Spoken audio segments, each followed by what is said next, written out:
전미애수님 십자가의 성료 안에 가르멜의 산길 또 함께 읽어나가도록 하시겠습니다.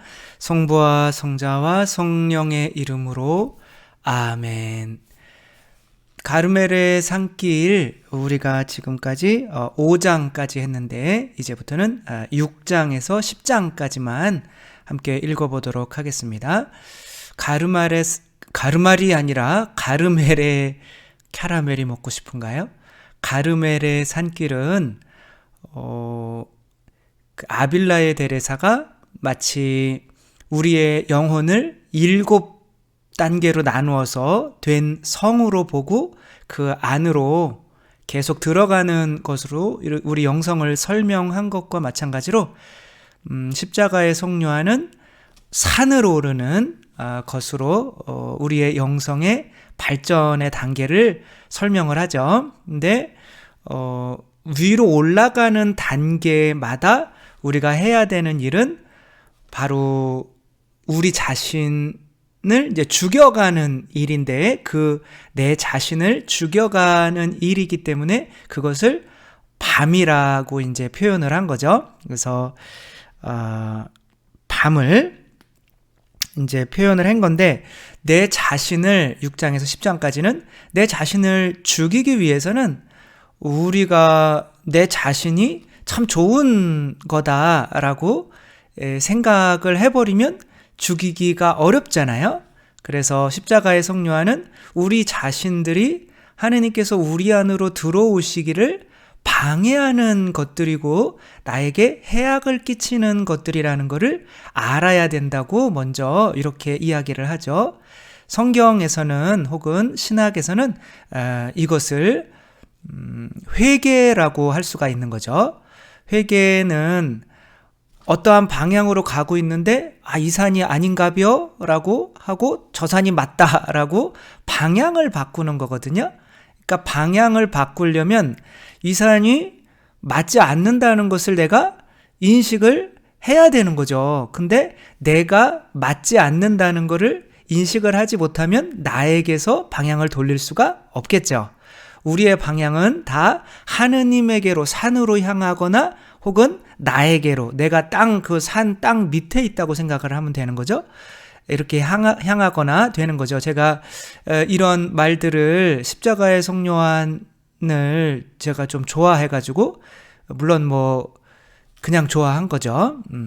잘 알지는 못하지만 연락도 안 되고 근데 좋아해가지고 이분의 영성을 이제 받아들여서 이제 그렇게 우리 자신을 이제 죽여야 된다. 이것이 저의 말만이 아니라 바로 예수님께서도 나를 따르려거든 네 자신을 버리고 그리고 교리에서도 영성이라고 하는 것은 자기 자신을 죽이는 것을 빼놓고는 영성을 이야기할 수가 없다라고 이렇게 이야기를 해서 이제 책에서 이제 그렇게 쓰면 어떤 분들은 우리가 하느님의 모상을 닮았는데 왜 우리 자신을 죽여야 된다고 하느냐, 우리 자신을 왜 나쁘다고 보고 그러냐 이렇게 이야기를 하시거든요. 근데 그리고 또 돈에 대한 돈이 좋습니까? 예수님이 좋습니까? 이렇게 물으면 저는 돈도 좋고 예수님도 좋아요. 이렇게 이야기를 해요. 그래서 그렇게 하면 안 되고요. 하나를 좋아하면 하나를 미워해야 되고 하나를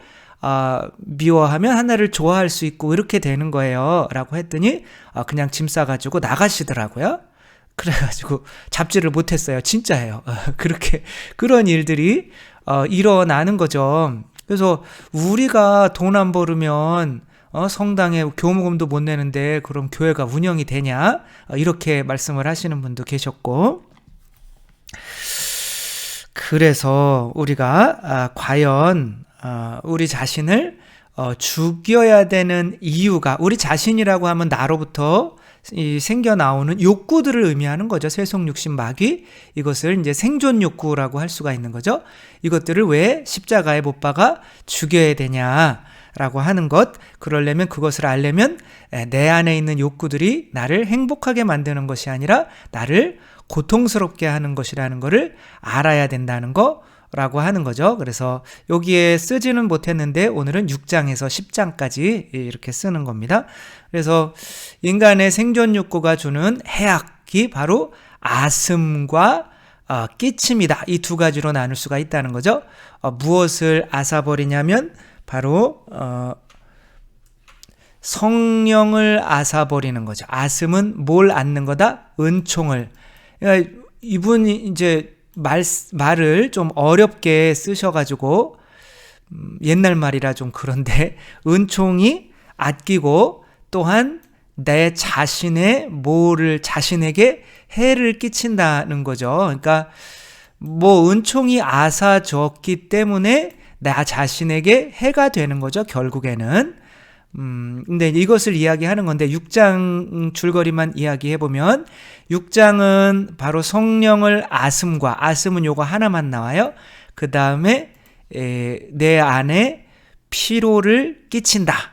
그러니까 성령이 뭐예요? 에너지시죠. 나에게 에너지니까 당연히 성령이 나가니까 나에게 내가 욕구를 따라 사는 삶은 피로한 삶이 되는 거죠. 7장에서는 욕구를 따라 사는 삶은 고통을 주는 거죠. 성령께서는 뭘 주는 거예요? 성령의 열매는 사랑과 기쁨과 평화. 사랑하고 기쁘고 평화로우면 고통인가요? 아니면 행복인가요? 행복이죠. 그렇죠? 성령을 잃으니까 이 행복을 잃는다는 거죠. 그래서 성령을 잃게 만드는 것은 영과 육은 반대잖아요. 영과 육은 반대다. 라고 이제 바오로 사도가 이야기를 했죠. 그래서 이 육은 뭐예요? 육의 욕구란 말이에요. 욕구. 영도 뭐예요? 영의 욕구란 말이에요. 영의 욕구는 뭐예요? 바로 사랑이죠. 사랑하고 싶은 마음. 이거는 남을 사랑하고 싶은 마음이 아니라 나를 사랑하고 싶은 마음, 나를 살리고 싶은 마음. 생존 욕구라고 하는 거죠. 그래서 뭐예요? 세속, 육신, 마귀가 되는 거죠. 그렇죠? 마귀는 나를 드러눕히고 싶은 욕구, 나의 육신을 이제 행복하게 하고 싶은 욕구, 나의 소유욕, 돈을 좋아하는 욕구가 바로 사랑의 욕구와 반대되는 거예요. 근데 이 사랑의 욕구를 받아들이지 못함으로써 성령을 통하여 오는 은총까지도 걷어차버리게 되는데 성령을 통하여 오는 은총은 무엇이 있냐면 나를 활기차게 하는 은총이 있는 거죠. 제자들이 예수님께서 승천하시고 나서 방 안에 이제 숨어서 계속 있는데 뭐가 내리셨어요? 성령께서 내리시고 막 복음을 전해야겠다는 그런 활기가 솟아올라서 본인들이 뭐 원했는지 원하지 않았는지 모르지만 밖으로 나가서 목숨을 걸고 복음을 선포하는 사람들이 된 거죠. 성령 강림날 그런 일이 일어났던 거죠. 고통을 그러나 이제 그리고 또 그렇게 성령께서 주시는 열매들이 행복인데 그 행복들을 얻지를 못하니까 내 삶은 고통으로 바뀔 수밖에 없는 거죠. 근데 욕구를 따라 사는 삶이 행복이라고 생각하니까 그거를 버리질 못하는 거죠. 이것은 지금 뭘 의미하는 거냐면 신학에서는 회개를 의미하는 거죠. 회개. 어디로 나오라는 거예요? 광야로 나오라는 거죠. 그러니까 내 욕구를 쫓는 장소가 어디예요? 바로 도시인 거죠. 도시에서는 세속육신 마귀를 쫓을 수 있는데 세례자 요한이 지금 십자가의 성요한이 세례자 요한이 돼서 사막으로 나와라 라고 이렇게 이야기를 하는 거죠. 사막으로 나와라 라고 하는 거는 이것들은 끊어버려야 되는 수밖에 없는 거죠. 그 다음에 어둠을 끼치는 거예요. 그러니까 진리의 성령님을 잃으니까 제대로 볼 수가 없게 되는 거죠. 그래서 신학교에서 이제 뭐 잘리고 뭐 그러는 이유 중에 큰 이유 중에 하나가 판단력 부족이라는 게 있거든요. 그러니까 내가 판단은 하는데 판단할 때마다 실수를 해요. 잘못돼요. 지금은 옳은 것 같았는데 나중에 보니까 다 실수한 거예요. 그런 어둠이 바로 내가 욕구 때문에 오는 거다. 그 욕구가 뭐를 거두어내는 거다. 성령님을 거두어내는 거다. 그래서 성령님을 앗아가기 때문에 그런 나쁜 끼침이 해가 온다는 거죠. 그렇게 되니까 내 자신이 영혼이 깨끗해져요? 더러워지는 거예요? 더러워지는 거죠. 성령을 통해서 성령으로 예수 그리스도의 피가 또 성령이잖아요. 예수 그리스도의 피를 통해서 우리가 세례받고 우리 자신이 어떻게 되는 거예요?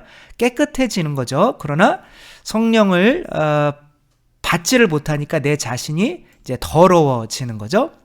그 다음에 아까도 말씀드렸듯이 이제 피곤해진다. 근데 성령을 받으면 힘이 생겨서 지치지를 않는데 또 성령이 사라지면 이제 그 열정이 식기 때문에 미지근해요. 뭘 해도 그거 하면 뭐해, 저거 하면 뭐해 라고 이렇게 미지근해지는 삶을 산다는 거죠. 그러니까 성령을 빼앗기게 만드는 것이 우리의 욕구이기 때문에 그 욕구를 우리가 계속 충족시키려고 한다면 우리 자신이 이런 성령을 빼앗겨서 피로해지고 삶이 피곤해. 나 피곤해. 그리고 난 너무 힘들어. 왜 이렇게 고통스러울까 요즘에. 그리고 나는 뭐 판단하는 것마다 안 돼. 일이 안 돼. 라고 하고 그리고 내 자신이 왠지 더러워진 것처럼 느끼고 나는 죄인이야 이렇게 느끼고 혹은 내가 무언가를 하려고 누군가가 이렇게 성당 나와보세요 라고 해도 그런 거 하면 뭐예요. 그냥 나는 집에서 쉴래요. 이렇게 되게 된다는 거죠. 그것들을 근데 이거는 들으면 알 수 있을 것 같은데 또 살아가다 보면 내 자신을 성령의 불로 이렇게 이게 엘리야잖아요. 그러니까 가르멜 산으로 올라가서 이것을 성령을 받아서 내 자신을 살라버려야 되는 이 일을 해야 되는 건데 이 일을 하지 못하게 된다는 거죠. 이거를 하려면 이제는 억지로 할 수가 없기 때문에 내 자신을 내 자신이 바로 고통이었구나 라는 걸 알아서 내 자신의 욕구들을 봉헌하려고 하는 그래야 이제 봉헌하고 싶은 마음이 생기는 거죠. 그래야 우리가 하느님의 성전이 되는 거죠. 근데 성전이 이렇게 허물어져 가지고 바빌론 유배를 갈 때가 있었죠. 이런 이야기 이제 조금 이따 에제키엘서를 이야기할 때 말씀을 드릴 테니까 요거를 보시면서 이제 제가 6장부터 중요한 것만 빠르게 읽어드려야 되는데 다 중요하네요. 큰일 났네요. 그 이야기들 한번 들으셨으니까 이제는 쉽게 이해를 하시면서 한번 들어보시면 좋을 것 같아요. 제 6장은 위에 말한 바를 똑똑하게 깊이 알아듣기 위해서는 여러 가지 여기는 욕구죠. 여러 가지 욕구가 어떻게 두 가지 주된 해를 영혼 안에 끼치는가를 여기서 말해두는 것이 좋을 듯하다. 그 하나의 해는 하느님의 얼을 앗아버립니다. 하느님의 얼이 뭐예요? 성령이죠. 그렇죠? 얼굴이라고 그러죠. 얼이라고 하는 거는 내 기분이. 그러니까 기라고 하는 동양에서 기라고 하는 게 거의 성령과 가깝거든요. 그러니까 얼굴, 그 기가 나타나는 게 얼굴인 거잖아요. 그러니까 그 하느님의 얼이 앗아진다. 빼앗긴다. 성령이 빼앗긴다는 거고 또 하나는 욕이 깃들이고 있는 영혼에게 피로와 고통과 어둠과 더러움과 그리고 야윈과 상처를 끼칩니다. 그러니까 야윈이라고 여기 썼는데 옛날 말이라 야위다. 내가 몸이 야위다. 라고 하는 건데 사실은 의욕이 야위는 거야. 내가 무언가를 하고 싶은 의욕이 사라지는 거죠. 그냥 오늘 하루는 또 어떻게 지내야 되나 이렇게 살게 된다는 거죠. 이것은 예레미야가 나의 백성은 두 가지 잘못을 저질렀다. 생수가 솟는 셈인 나를 버리고 바로 성령을 상징할 때는 그리스도의 옆구리에서 나오는 생수다. 이렇게 표현을 하죠. 그러니까 그 성령을 버리고 갈라져서 세기만 하여 물이 괴지 않는 웅덩이를 팠다. 다른 웅덩이를 파면서 그렇게 고통을 받고 있다는 거죠. 라고 말한 그대로이다. 이것을 풀어보면 그들이 생수 나는 셈인 하느님을 버리고 물이 고이지 않는 밑빠진 웅덩이를 자기들을 위해서 팠다는 뜻이다. 이 두 가지 잘못, 아슴과 끼침. 아슴은 무엇을 아슴이라고 그랬죠? 성령을 아슴. 끼침은 이제 5가지 쭉 설명을 해주는 거죠. 욕의 작용이 무질서할 때마다 저질러진다. 욕의 작용. 내가 욕구가 무질서할 때마다. 세속육신 마귀를 계속 욕이라고 생각하면 욕하는 거를 생각하지 말고 내가 욕구다 생각하시면 되는 거죠. 우선 아슴으로 말하면 이제 아슴에 대해서 성령께서 이제 함께 살지 못하게 됨을 이제 설명을 하는 거죠.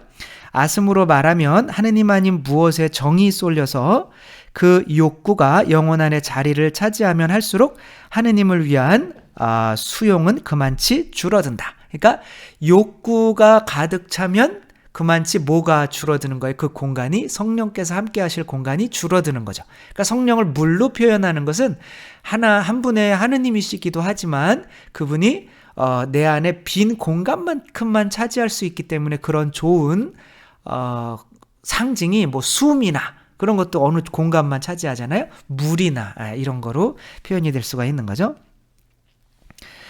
철학자들의 말뿐 아니라 우리도 이미 제4장에서 다룬 그대로 상반되는 두 가지 주체가 한 자리에 있을 수 없기 때문이다. 그러니까 에덴 동산에서 뱀이 이제 내 자아죠. 욕구를 자아내는 세속 육신 마귀를 자아내는 이제 욕구, 내 자아죠. 그쵸? 내 자아가 뭐예요? 저걸 따먹어라. 소유. 그쵸? 저거를 먹어라. 이게 육체. 그리고 저거를 네가 가져라. 그래서 네가 하느님처럼 되라. 이게 교만이죠. 그쵸? 그러니까 이 욕구를, 그러니까 뱀과 계속 대화한다는 건 뭐예요? 뱀의 욕구를 받아들이고 있다는 거죠. 그러니까 우리가 내 자아와 대화하는 걸 뭐라고 그러냐면 생각하고 있다는 거예요. 그래서 생각을 하면 계속 내 자아의 욕구를 받아들이게 돼요.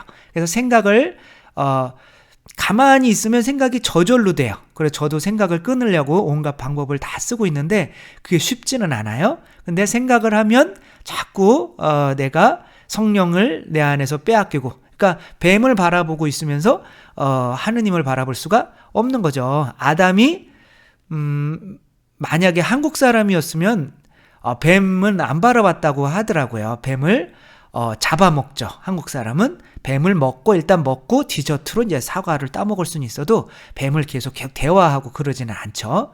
몸이 좀 이렇게 힘이 딸릴 수가 있는 거죠. 뭔 소리 하는 거예요.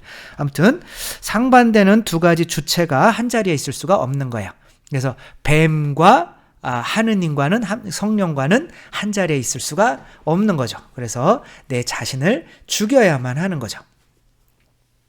그렇다면 하느님께 대한 애착과 피조물에 대한 집착이 상반되는 이만큼 하나의 마음 안에 피조물에 대한 애집과 하느님께 대한 애착이 용납될 수 없음은 분명하다. 사실 조물주와 피조물 사이에 무슨 공통점이 있는가? 감각적인 것, 영적인 것, 보이는 것과 보이지 않는 것, 시간적인 것과 영원적인 것, 순수 영스러운 하늘의 양식과 순수 감성적인 감각의 양식, 그리고 그리스도스러운 이탈과 어느 것에 대한 집착, 이 사이에 무슨 연관성이 있는가? 이것이 이제 지금 현대에 들어오면서 신학이 옛날에는 플라톤적인 신학이었어요. 플라톤은 바로 이데아, 이상이 하늘에 있고 이 세상 것은 다 거짓이라고 이렇게 얘기한 거죠. 그래서 영은 좋은 거고 이 물질은 안 좋은 거야. 그래서 우리 영혼이 좋은 것이 이 물질, 육체의 나쁜 것 안에 감추어 이렇게 가두어 준 거죠. 이제 그렇게 표현을 하다 보니까 그것을 이어받은 사람이 아우구스티누스인데, 그러다 보니까 우리 육체도 우리 자신인데 왜 우리 육체를 그렇게 나쁘게 표현해야 되나? 사실은 거룩한 것 따로 있는 것이 아니고 더러운 것 따로 있는 것이 아니고 그것이 이제 하나가 된 거다. 이게 이제 아리스토텔레스의 아리스토텔레스의 철학이거든요. 그래서 그 이데아라고 하는 것이 이 세상 세계에 들어와 있다. 그래서 하느님께서 어떻게 됐어요? 물질 안으로 예수님이 되신 거죠. 그래서 인성을 취하셔서 사람이 되셔서, 그래서 예수님께서 인성을 취하셨을 때는 그 예수님의 육체도 하늘나라에 살게 되는 거죠. 그게 이제 그걸 물려받은 신학이 토마스 아퀴나스인 거예요. 그래서 그것이 이제 너무 발달되어 오다 보니까 또 육체가 또 너무 좋아져 버리게 된 거예요. 그래서 우리가 육체를 채우는 게 무슨 잘못이냐? 그러면 이 성욕이나 이런 것들도 하느님께서 우리에게 주신 선물이다. 그러니까 부부관계도 아기를 낳는 것과 상관없이 실컷 성욕을 즐기는 것도 하느님의 선물이니까 그런 것도 상관없다. 그리고 먹고 마시는 것도 먹고 마셔야지. 예수님도 먹고 마셨는데 뭐 이렇게 하면서 예수님도 뭐 사람들도 다 사람 판단하고 미워했는데 우리가 뭐 저절로 판단이 되는 게 뭔 잘못이냐? 라는 쪽으로 극단적으로 또 육체적으로 가버렸어요. 그러니까 이게 균형이 맞아야 되는 거죠. 그래서 분명히 이거는 이제 오래된 이야기를 하고 있는 거죠. 그러니까 옛날 중세시대 때 이야기를 하는 것이라고 볼 수 있지만 지금 육체적인 것으로 육체를 너무 중요시해서 이제 영을 죽이고 있는 이러한 상황에서 우리는 이런 것들에 대해서 한번 생각해 볼 필요가 있는 거죠. 예수님께서 육체를 하늘로 이렇게 함께 간 것은 맞아요. 맞지만 예수님께서 육체를 하늘로 가시기 위해서 하셔야만 했던 게 뭐죠? 바로 그 육체를 십자가에 못 박아 죽이는 거였죠. 그렇죠? 그러니까 내 육체를 정화하지 않으면, 이 욕구를 정화하지 않으면 깨끗해질 수가 없는 거예요. 이게 우리의 원죄인 겁니다. 그래서 우리가 우리 자신의 욕구를 죽이는 것을 우리가 인정하지 못하면 영성의 발전이 없어요. 바리사의 율법학자들처럼 신앙생활은 열심히 할 수 있어도 영성의 발전은 있을 수가 없는 겁니다. 그러기에 우리 구세주께서 성 마테오를 통하여 자녀들의 빵을 집어 강아지들에게 던져주는 것은 좋지 않다 하시었고, 또 다른 대목에서 같은 복음사가를 통하여 말씀하셨다. 거룩한 것을 개들에게 주지 말라. 우리 주께서는 이 권위 있는 말씀들로 오직 하느님의 영을 받아들이려고 피조물에 대한 욕구를 끊는 것을 하느님의 자녀에 비하시고 피조물의 제 욕심을 기르려는 자들을 개나 돼지로 여기셨다. 이렇게 해석을 하거든요. 그러니까 우리 욕구에 집중하는 사람은 다 뭐가 되는 거예요? 개나 돼지가 되는 거고, 그래서 하느님께서 거룩한 것 뭐예요? 성령인 거죠. 그렇죠? 그 성령이 내 안에 들어올 수가 없다는 거죠. 그들은 허기증에 걸려 이제는 그들은 허기증, 배고픈 거에 걸려 개처럼 지저대며 성 안을 돌아다니나이다. 배를 채우지 못하면 울부짖나이다. 이 시편을 인용하셨고요. 육을 지닌 자의 특성으로서 그는 허기증에 걸린 사람처럼 항상 불만하고 못마땅해 하는 것이다. 하나의 주체 안에 두 상반되는 것이 있을 수 없기 때문이니 여기서의 상반이란 주림과 배부름이다. 그러니까 쉽게 생각하면 이제 아슴이라고 하는 것은 물과 기름 같다고 생각하면 되는 거죠. 내 욕구와 하느님의 욕구와는 공존할 수가 없다. 하느님의 욕구, 사랑이라는 게 들어오려면 내 욕구, 생존 욕구, 먹고 마시고 소유하고 다른 사람을 경쟁해서 이기고 하는 이런 욕구는 죽여야만, 그 죽이는 만큼만 성령께서 들어오신다라고 하는 거죠. 이제부터는 욕이 영혼에 끼치는 둘째 결과를 들어서 말하겠는데, 이것은 다양스러운 것이다. 욕구가 영혼에게 피로와 고통과 어둠과 더러움 그리고 야윈을 끼치기 때문이다. 아까 했죠. 첫째, 욕이 영혼에 피로를 끼치게 함은 뻔한 일이다. 욕은 마치 가만히 있지 못하고 무엇을 못마땅해 하는 철부지 어린이와 같다.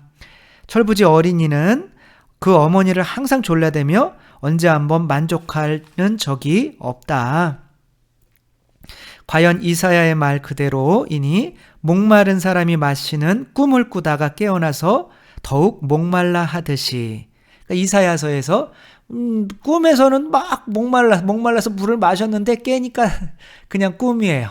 그러니까 이제 이 생시에서 목이 마른 건데 꿈에서만 계속 이렇게 붓고 있는 것이 내가 이 세상의 욕구를 채우는 삶과 같다는 거죠. 그러니까 피곤하다는 거예요. 그리고 욥기의 말씀대로 더할 나위 없는 풍요 속에서도 궁핍해지고 고통받는 이들의 모든 손이 그를 덮치리라 함이니, 그 뜻은 욕망이 채워졌을 때의 짓눌림과 갑갑증은 오히려 더하여 그 영혼 안에는 욕의 열기가 치오르고 그리하여 온갖 번뇌가 그 사람 위에 덮치는 것이다. 이런 마음을 가리켜 이사야가 악인들은 성난 바다 같아 가라앉을 줄을 모른다 하였다. 거죠. 또 예레미야가 암내가 나서 헐떡인다. 그러다가 신발이 다 해질세라 목이 탈라. 그러니까 여기에서 이제 어떤 피로감을 느끼는 건 목이 탄다. 뭐 이런 것을 의미하는 것 같아요. 그래서 우리가 에너지를 채우려면 그래서 도시에서 사람들을 만나면서 에너지를 채워야 되는 건가요? 아니면 광야에서 기도하면서 에너지를 채워야 되는 건가요? 사람을 만나면서는 당연히 에너지를 빼앗길 수밖에 없는 사람이 되어야 돼요. 그래야 되는 거죠. 그래서 서로 사랑해라고 그랬는데 만나야 되는데 내가 가진 것이 아무것도 없는데 사람 만나면 그 사람들의 피를 빨아먹는 모기가 될 수밖에 없는 거예요. 그러니까 사람은 이제 두 가지 부류밖에 없어요. 사람을 만났을 때 내가 피를 빼앗기거나 혹은 남의 피를 빨아먹거나. 그러니까 그래도 나는 혼자 있는 게 좋아요. 그렇지만 혼자 있는 것도 이렇게 사람을 만나는 게 두려워서 혼자 있는 걸 수도 있어요. 그러니까 사람을 만나고는 싶은데 두려운 거예요. 그래서 성을 짓고 혼자 사는 거예요. 혹은 이제 시장 바닥에 내려와서 사람들 이 사람 만나보고 저 사람 만나고 그러는데 허기가 차지 않는 거죠. 그래서 어떻게 하는 게 제일 좋냐면 사막에다가 광야에다가 이제 천막을 지어놓고 거기에서 기도를 통해서 힘을 얻고 밖에 나가서 그 힘을 얻은 것을 사람들에게 내어주는 삶을 살아가는 게 우리의 신앙인의 정석인 거죠. 그래서 사막의 교부 안토니오는 복음은 전해야 되잖아요. 그러니까 전하고 있다가 너무 힘든 거예요. 그래서 이제 사막으로 자꾸 돌아오는데 그것을 무엇에 비겼느냐면 물고기가 물 밖으로 나가서 복음을 전하다가 다시 물 속으로 들어오는 거를 상징으로 삼았거든요. 그런 것처럼 그렇게 하지 않으면 신발이 다 닳는다는 거예요. 생각함으로써 에너지가 다 닳는 거야. 잠을 자도 피곤하잖아요. 그렇죠? 잠 잘 때도 계속 꿈속에서 생각을 하는 거예요. 뭐 좋은 꿈 꾸나요? 나쁜 꿈 꾸면서. 그러니까 일어나도 지치는 거죠. 그 머리가 우리 에너지의 30%를 소비한다고 하잖아요. 그다음에 내 목을 갈망하는 자를 멀리해라. 그러니까 아무튼 그런 내용인 거고, 연애하는 사람이 기다리고 바랐던 날에 모처럼의 기회가 수포로 돌아갈 때처럼 허탈증에 빠지는 것이다. 마음은 욕을 가지면 가질수록 채우면 채울수록 허탈증이니까 헛하다라고 하는 거죠.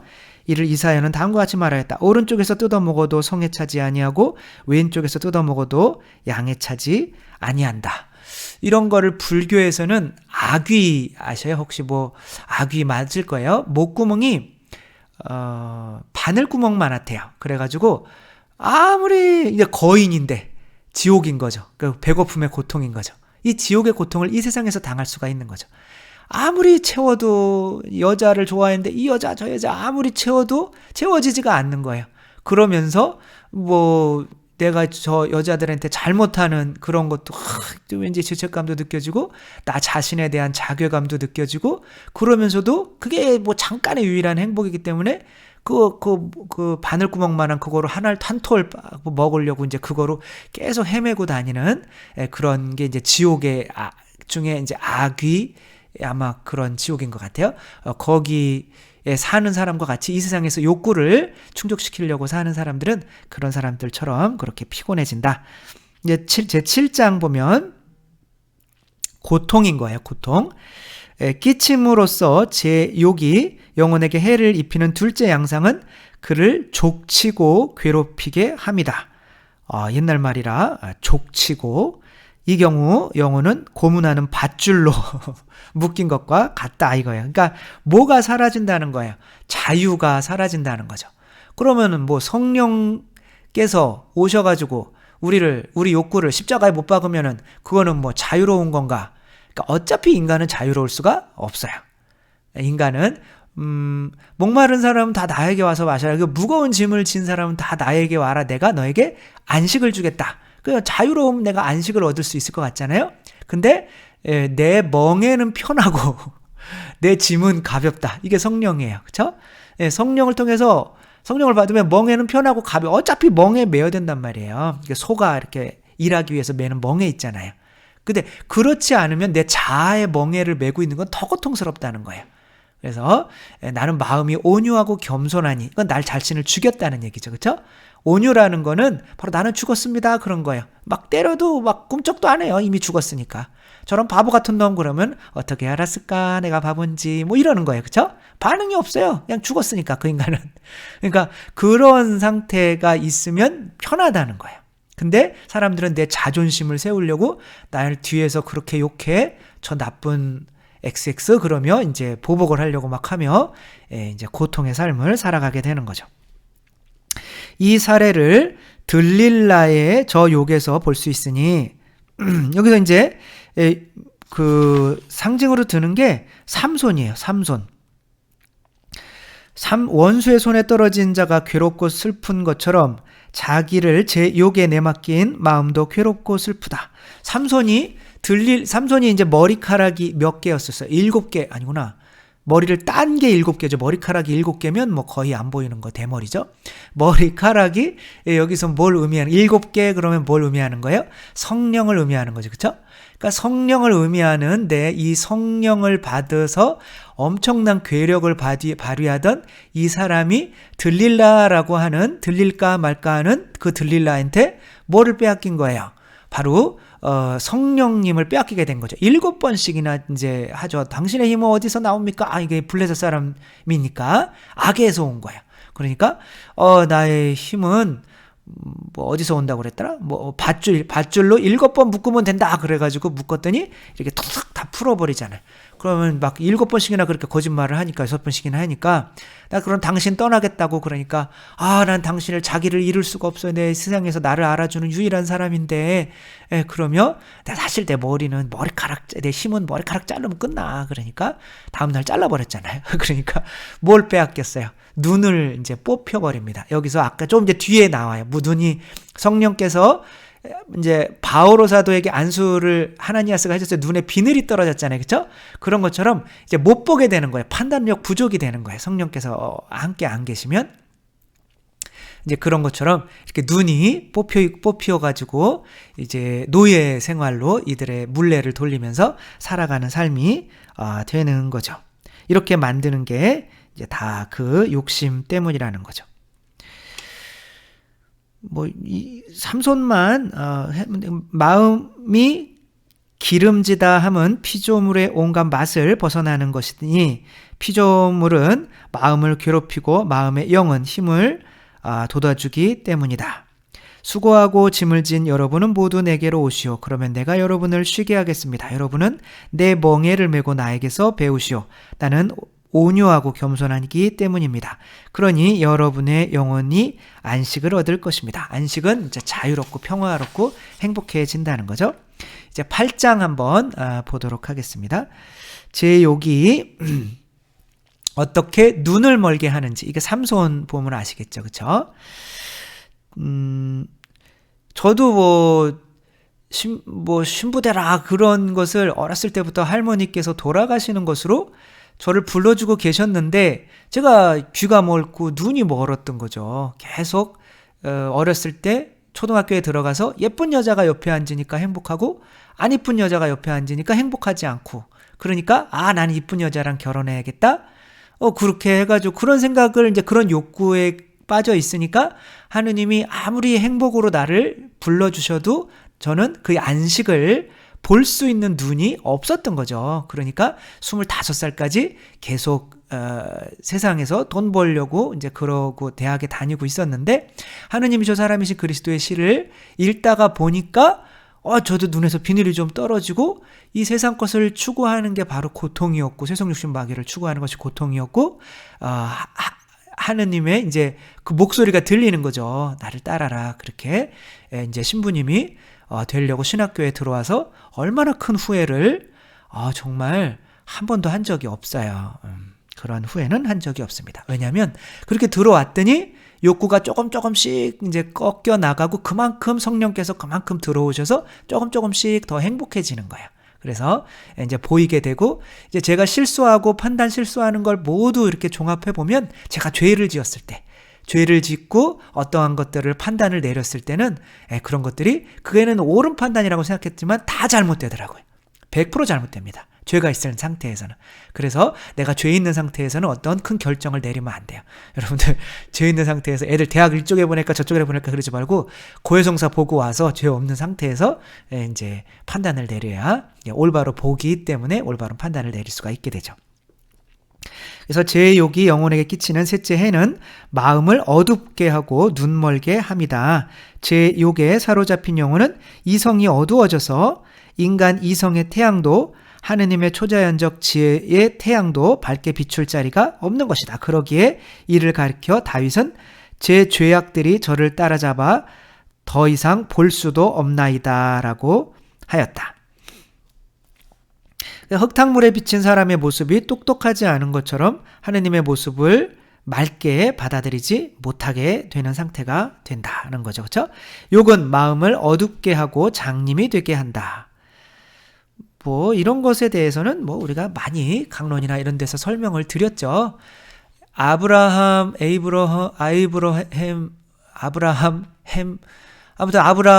메슬로우가 뭐라고 그랬어요? 망치를 잘 다룰 줄 아는 사람이 망치를 쥐면 모든 것이 다 못으로 보인다. 이렇게 얘기를 한 거죠. 그렇죠? 장님이 되는 거예요. 그러니까 내가 망치를 쥐면 내가 저 인간들을 판단하고 싶어. 그래야 내가 지금 열등감이 엄청 심해요. 그러면 그 열등감을 극복하려면 다른 인간들보다 내가 잘나야 되잖아요. 그러려면 그 방법이 뭐예요? 다른 인간들을 판단하면서 저 인간들은 나보다 못났어 라고 이렇게 판단을 해야 되잖아요. 그러니까 판단하고 싶은 마음이 생기면 모든 사람들 안에서 나쁜 것들을 찾아내게 된다는 거죠. 그러니까 망치를 쥐고 있으면 모든 게 다 못으로 보이는 거예요. 그러니까 사랑할 사람으로 보이는 것이 아니라, 그러니까 욕구를 안 죽이면 장님이 되는 거죠. 물을 물로 보지 못하고 산을 산으로 보지 못하게 되는 거죠. 이제 뭐 우리나라에서 이제 또 부모님들, 특별히 또 뭐 엄마들이 아이들을 보고 이렇게 가르칠 때 계속 경쟁을 하게 되고 또 그런 경쟁을 부추기는 이유가 바로 이제 그런 학원이나 이런 것들을 통해서 이 사회 시스템인 거죠. 그런 것들이 우리가 눈멀게 해서 아이들을 막 이렇게 열심히 공부시켜 놓고 히틀러와 같은 사람들, 뭐 그 정도는 안 되더라도 부모도 제대로 공경하지 못하고 자기들끼리 놀러 다니고 뭐 그러면서도 명절 때 찾아보지도 않고 뭐 이런 자녀들, 부모들은 다 자녀들을 위해서 했지만 그 부모들이 자녀들을 그렇게 괴물로 어떻게 보면 만들어버리는 거죠. 앞을 못 보게. 그거냐면 부모들도 못 봤기 때문에 그쪽으로 이끈 거죠. 그래서 내가 내 자신의 욕구를 꺾지 못하면 내가 키우는 아이들도 그런 잘못된 장님으로 자라게 되는 거죠. 그래서 열매를 얻기 위해서는 땅을 가꾸는 수고가 필요하고 그 수고가 없이는 다만 잡초가 남는 것처럼 영혼의 수확을 얻기 위해서는 제 욕을 끊음이 필요한 것이다. 이거 뭐 씨 뿌리는 비유에서 우리가 또 많이 봤죠. 길가에 교만에 뿌려지면 열매를 못 맺고, 그쵸? 그러니까 성령이 못 들어오시는 거예요. 길가 내가 교만하면 내 생각이 옳은데 뭐. 그 다음에 뭐 돌밭에 뿌려지는 거는 내 육체에 있는 사람들은 막 그렇게 이걸 들을 때는 좋았다가 또 먹고 마시고 그러면 또 잃어버리고 또 육체적으로 또 타락하게 되고 또 그다음에 이제 돈에 대한 욕심이 있으면 이제 가시밭처럼 그것들이 좀 자라나려고 해도 다 숨막혀 죽게 만드는 거죠. 이런 예로 누구를 또 하게 되냐면 솔로몬을 이제 이렇게 이야기하게 돼요. 솔로몬은 지혜를 얻었지만 누구를 아내가 1000명이었잖아요. 그렇죠? 아내가 700명, 첩이 300명, 그 700명으로 또 만족을 못했나 봐요. 첩이 300명 이렇게 하면서 이제 우상을 섬기고 있잖아요. 아내들이 다른 지방에서 온 사람들이니까. 그러니까 거기에 이제 이제 또 섬기면서 지혜를 잃고 그렇게 해서 결국에는 나라가 두 개로 쪼개지는, 처음에는 지혜가 많았잖아요. 그렇죠? 그 다음에 이제 장님이 되어버린 거죠. 욕에다 몸을 던짐이 거기까지 이르렀으니 처음엔 조심을 한 것이 사실이지만 거절하지 않은 탓으로 점점 이성의 눈이 흐리다가 결국엔 멀어져 버렸다. 이렇게 이야기한 거죠. 제 9장 한번 보겠습니다. 욕이 이번에는 넷째 해 끼치는 이제 네 번째 해는 무엇이냐면 영혼을 더럽히고 때묻히는 일이니, 이거 영혼이 이제 더럽혀지는 거예요. 하느님 나라에 살 수 없게 되는 거죠. 제가 어떤 그 잔치죠. 생일 잔치에 갔는데 양말이 뻥꾸나 있었던 거죠. 그런데도 그 안에서 머물기가 엄청 힘들었었는데 하늘나라에서 다 깨끗하고 흰 옷을 입고 있는데 내 영혼이 역청, 그러니까 아스팔트로 막 칠해져 있는 사람은 거기서 살 수가 없습니다. 그냥 거기 있는 것 자체가 지옥이고 차라리 지옥 가는 게 똑같은 부류들끼리 있는 게 마음이 편해서 쥐구멍이라도 있으면 나를 빨리 지옥으로 보내달라고 이제 지옥으로 보내달라고 청하게 되죠. 부끄러우니까 그렇죠. 그렇게 영혼이 더럽혀져 가지고 욕 때문에 이제 지옥에 가게 된다는 거죠. 영혼과 물질로 된 피조물과의 차이는 맑디 맑은 액체와 더럽디 더러운 진흙과의 차이보다 훨씬 더하다. 따라서 그런 액체도 진흙 바탕에 뒤섞이면 더러워지듯이 피조물에 집착하는 마음도 더러워지는 것이니 스스로를 저 피조물과 같이 만들기 때문이다. 뭐 집착이라고 하는 게 이제 내 영혼을 깨끗한 영혼을 더럽히는 것이 하나가 되기 때문에 그런 거죠. 우리가 밥 먹으면 우리 밥 먹은 게 하나가 되잖아요. 우리들이 밥 먹으면 밥 먹는 거에 따라서 눈 색깔이 밥 색깔이 아니구나. 밥 색깔은 아니네.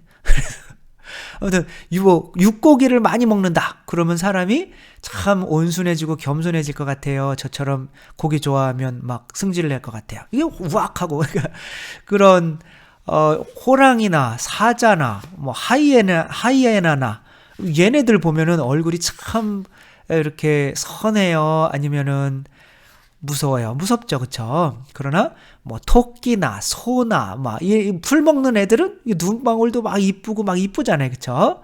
그러니까 이것저것 먹는 애들은 개처럼 살아요. 이건 뭐 귀엽기도 했다가 어떨 땐 승질도 했다가 이제 그렇게 되는 거죠. 내가 먹는 것과 내가 하나가 되는 건데 욕구라는 게 사실 먹는 거거든요. 그러니까 어떤 애가 학교에 이렇게 오려고 하는데 어떤 어른이 이제 너 왜 학교에 늦게 왔어? 돈 주워 주다가 늦게 왔는데 돈 주워 줘도 그렇지 너 학교에 지금 시간을 그래도 맞춰서 와야지. 아니 돈을 주워 주려고 했는데 큰 돈이 내 발 밑에 있어가지고 내가 못 왔어요. 이렇게 얘기를 한 거잖아요, 그렇죠? 그러니까 내 욕구가 거기에 있으면 그것과 하나가 돼가지고 노아의 홍수 때처럼 마찬가지인 거죠. 그 세상의 욕구들과 하나가 된 사람들은 역청에 엮인 사람들처럼 노아의 방주를 교회죠, 그렇죠? 타지 못해서 이 세상에 이제 심판 때 노아의 홍수 혹은 우리 죽음이 될 수가 있는 거죠. 그때 이제 지옥에 가게 되는 거죠. 구원을 못 받게 되는 거죠. 뭐 나이아가라 폭포에서 얼음 위에 양이 있는데 독수리가 뜯어먹다가 저거 떨어질 때 날아가야지 그렇게 했는데 그 발톱이 이제 그 양의 털과 얼음과 이렇게 섞여서 날아가야지 그래 날아가지 못하고 떨어져서 같이 죽게 되는 경우도 마찬가지인 거죠. 그러니까 우리가 욕구라는 것 자체가 내가 그 욕망하는 것과 한 몸이 되게 되는 거죠. 그렇죠? 우리는 뭘 욕망해요? 성체를 욕망하죠. 그렇죠? 그러니까 성체와 우리가 한 몸이 돼서 영원한 생명을 얻는 거죠. 마치 이제 가시아의 기저귀처럼 그 종이의 성체가 피로 변해서 이렇게 하나가 되면 그 종이를 버릴 수가 없어서 그 종이를 통째로 들어서 감실에 넣는 것처럼 우리도 그리스도를 욕망하면 사랑을 욕망하면 바로 이 그리스도께서 내 안에 계셔서 이제는 내가 하느님 나라에 갈 수가 있게 되는 거죠. 우리가 욕망해야 되는 거는 이 세상에서 육체의 생존이 아니라 영혼의 생존인 거죠. 영혼의 생존을 위해서는 뭘 먹어야 되는 거예요? 사랑을 먹어야 되는데 그 사랑은 성령으로 오시는 거죠. 근데 영과 육은 반대이기 때문에 내 영혼 안에 성령을 크게 하려면 육체적인 욕구, 세속욕심 마귀는 죽여야 할 수밖에 없는 거죠. 그래서 이것이 이제 또 에제키엘 예언서를 또 설명을 해요. 에제키엘 예언서에서는 이제 이 바빌론 유배 갈 때 왜 여기가 망하는가에 대해서 설명을 해주거든요. 그때 이들이 이제 사제들부터 치라고 그래요. 그러니까 사제들부터, 그러니까 성전에 있는 이제 고위 관리직부터 썩는 거예요. 그래서 너 이제 백성들 치지 말고 일단은 들어가서 성전에 있는 사제들부터 쳐. 저들 때문에 성전에 있는 그 영광, 하느님의 영광이 이제 하늘로 나가버리는 거죠. 그러니까 성전이 더 이상 성전이 아니게 돼버리는 거죠. 우리 자신도 바로 성전인 거죠. 그렇죠? 그래서 예수님께서 바로 이 성전을 정화하시는 것이 우리 안에 있는 세속 육신 마귀를 정화하는 거예요. 그래야 당신이 사실 수가 있기 때문에 이들이 함께 있으면은 예수님은 그 안에 머물 수가 없는 거죠.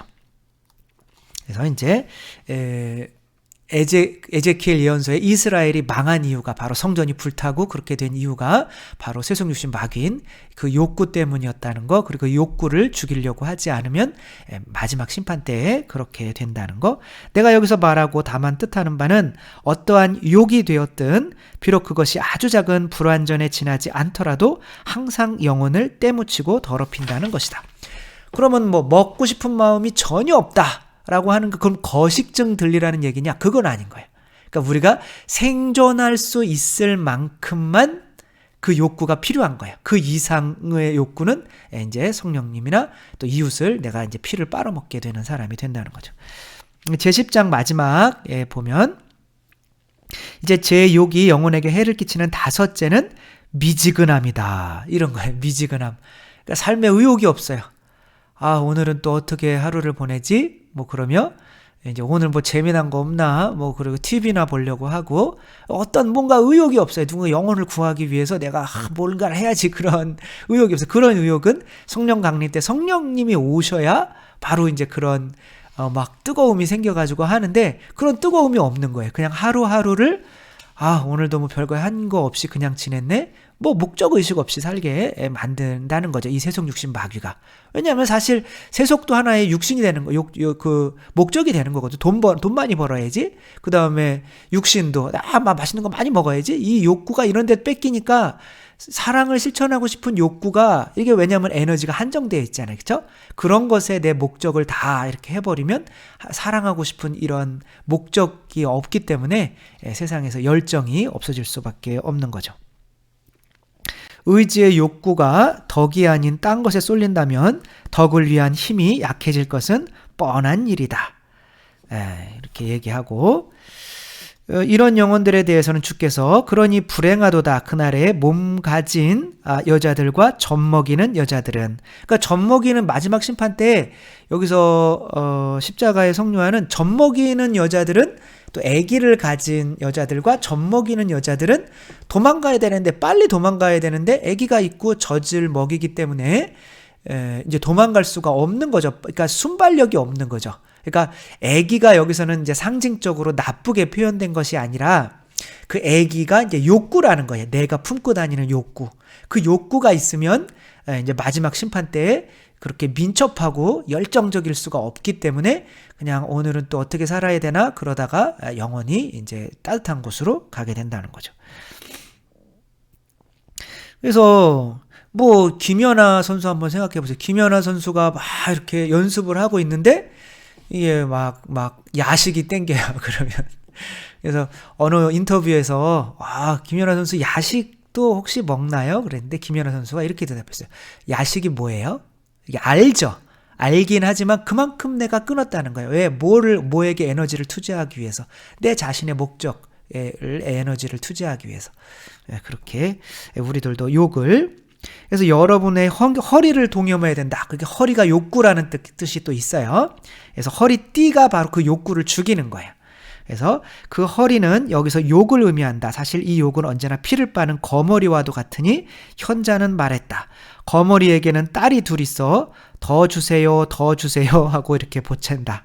그러니까 또 살모사도 비유를 하거든요. 살모사에 이제 그 안에 있는 새끼 뱀들이 이제 살모사의 엄마의 이제 살을 파먹고 살잖아요. 그 안에서. 그리고 이제 어느 정도 크면 밖으로 나오잖아요. 그러니까 그 살모사 새끼처럼 내 안에 있는 욕구는 나를 이렇게 갉아먹는다는 거죠. 그래서 현자는 내 육정과 정욕에 사로잡히지 않게 하소서라고 하니 영혼 안에 사는 것은 다만 욕이라는 뜻이다. 그냥 욕이라고 생각하면 될 것 같아요. 그냥 욕을 해버리면 좋을 것 같아요. 세속 육신 마귀에 대해서 지금은 교리 시간에도, 예비자 교리 시간에도 그 전까지만 해도 교리서에 다 있었는데 지금은 빠져버린 거죠. 그러니까 사탄이 얼마나 우리 교회에 그런 것들을 잘 이렇게 하니까 예수님한테 왠지 제 얼굴이 맞으려고 하는 그런 불편한 느낌이 들어서 제 눈을 띄워주십시오라는 이 그림으로 마지막 강복을 드리도록 하겠습니다. 주님께서 여러분과 함께 전능하신 천주 성부와 성자와 성령께서는 여기 모인 모든 이에게 축복을 내리시어 길이 머물게 하소서. 주님과 함께 가서 복음을 전합시다. 하느님 감사합니다. 성부와 성자와 성령의 이름으로 아멘. 네, 감사합니다. 사랑합니다.